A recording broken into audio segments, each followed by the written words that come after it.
வணக்கம் tech support நண்பர்களே, இன்றைக்கி அதை பற்றி பார்க்க போகிறோம் அப்படின்னு பார்த்தீங்கன்னா, மகளிர் உரிமை தொகையான அறிவிப்பில் சில மாற்றங்களை கொண்டு வந்திருக்காங்க. இந்த பொங்கல் நாட்களை முன்னிட்டு தொடர் 4-5 நாட்கள் தொடர் விடுமுறை வர ரீசனால் இந்த மந்த்து 9ஆம் தேதியே நமக்கு மகளிர் உரிமை தொகை உங்களோட அக்கௌண்ட்டில் டெபாசிட் பண்ணுறதா சொல்லியிருக்காங்க.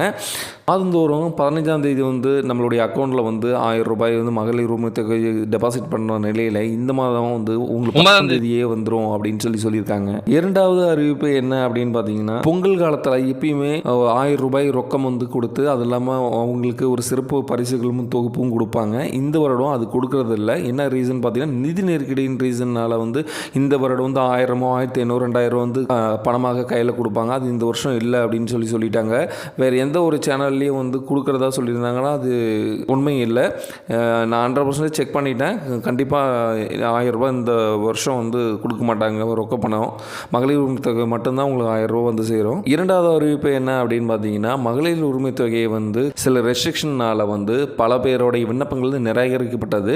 இந்த விஷயத்தை நம்ம துணை முதலமைச்சரான உதயநிதி ஸ்டாலின் அவர்கள் மேற்கோள் காட்டி இனிமேல் வரும் காலகட்டத்தில் அப்ளிகேஷன் செய்த அனைவருக்கும் மகளிர் உரிமை தொகை கொடுக்கப்படும் அப்படின்னு சொல்லியிருக்காங்க. இது என்ன ரீசன்னால்னா, அவருடைய சமூக வலைத்தளத்தில் அவருக்கு சில கேள்விகள் ஏற்பட்டது. அது என்னவென்னு பார்த்தீங்கன்னா, பெண்கள் அனைவரும் நாங்கள் அந்த மகளிர் உரிமை தொகை பெறுவர்கள் மட்டும்தான் உங்களுக்கு ஓட்டு போட்டாங்களா, நாங்கள் ஓட்டு போடலையா அப்படின்னு சில ரீசன் கேட்டது. அந்த கொஷின்ஸ் சமூக வலைத்தளத்தில் பரவி வந்த நிலையில் இதை உடனடியாக மாற்ற வேணும்னு சொல்லி அவர் உடனடியாக இந்த அறிவிப்பு அறிவிச்சிருக்காரு. இனிமேல் அதாவது மார்ச் ஏப்ரல் மாதத்திலிருந்து நீங்கள் அப்ளிகேஷன் செய்த அனைவருக்கும் மகளிர் உரிமை தொகை கிடைக்கும் அப்படின்னு சொல்லியிருக்காங்க.